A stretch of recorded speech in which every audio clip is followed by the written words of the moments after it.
In our previous line of videos, our Turbo 86 car was pretty much out of commission, even though it had made a bunch of progress. The body got re-straightened, the turbo kit was reinstalled, which had the car running, but not drivable since we didn't have any suspension at the time, thus missing our Bihoku void, allowing for Aegis Miata to take the limelight for the day.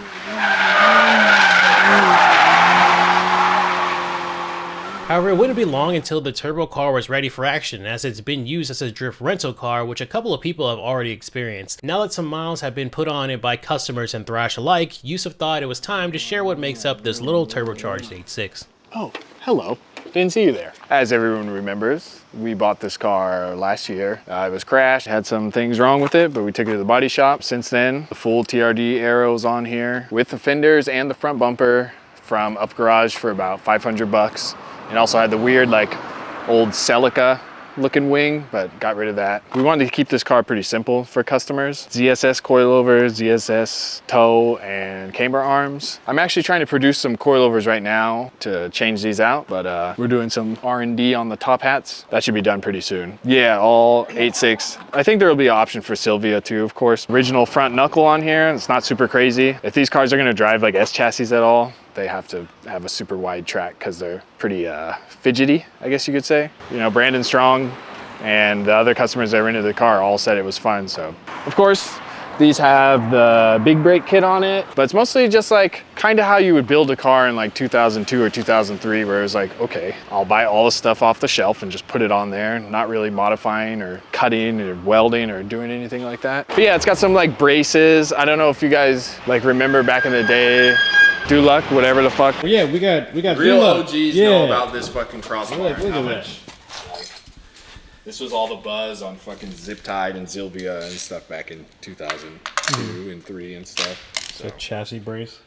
Yeah, I remember so many people didn't know how to install it. They were just like, what the fuck do I do with this thing? Do I gotta fucking drill holes in my car and stuff? A bunch of really interesting arms that would go inside the car or across the bottom, just like chassis braces. Cusco made a lot of those. We have a few on this car, but that's about it for suspension. We didn't want it to be like, we're kind of learning this car too, so it was cool to make a car that should be pretty easy for folks to drive. And on top of that, we can learn and kind of build with it and change and see like how this car reacts.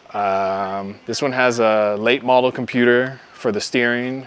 It's one of those things where we haven't tested all the different types, but some people say you need a steering computer, some people don't. The Koki one seems to work fine for us. Some other people say, oh, you need the steering computer, it'll change everything. And first we're just gonna run it like this and see how it goes. And maybe on the TD86 car, we'll try the steering computer. I'd rather try it every single way and find the way that works best for us. And so far this is working just fine, from putting some videos of the customers driving and stuff, because we have them, but.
Thing worked totally fine at Bihoku all the times people have rented it. So the engine is pretty straightforward still, nothing crazy.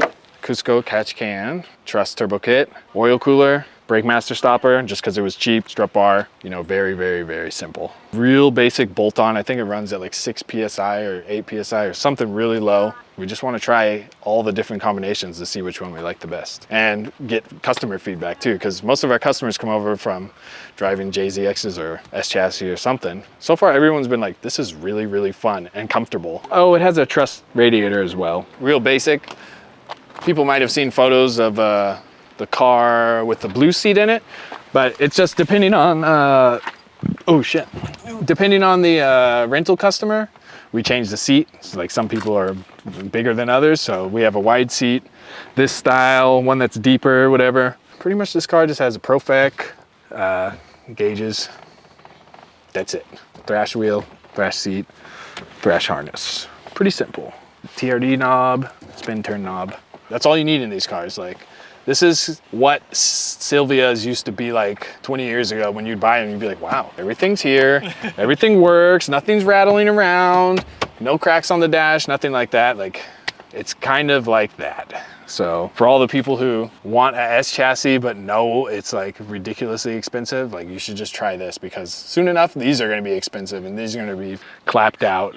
It has a TRD two-way, and we changed the final gearing to a 4.7 or something really weird. It's not a Silvia. And then this muffler is from a company called Powercraft, who's from Osaka. It's pretty cool to have like locally made parts on here. Besides that, it's pretty basic. We want it so like if you crash it, we can just be, okay, bump, fix it, whatever we gotta do, we can do it. That's why I don't really want any custom work on the rental cars, because I don't want to do custom work. I just want to fix it and let you keep going.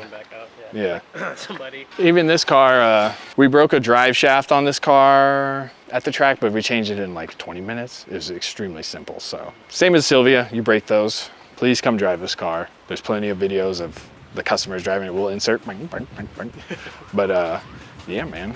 This is the rental, the turbo one. And that will be it for this one. Just a quick overview of the Turbo 86 rental car. As you can see, the setup on the car is simple and straightforward. Everybody who has given the car a chance from varying skill levels seem to enjoy the car, and, you know, allows people just to try something new with little to no stress. There are some murmurs about changing the setup here and there, so when that happens, you can expect to see it here. And if you would like to come here to Japan, you know, and drive the car yourself, I'll be leaving a link down below leading to KW Exchange for you to do just that. As usual, guys, socials down below, and we will see you in the next video.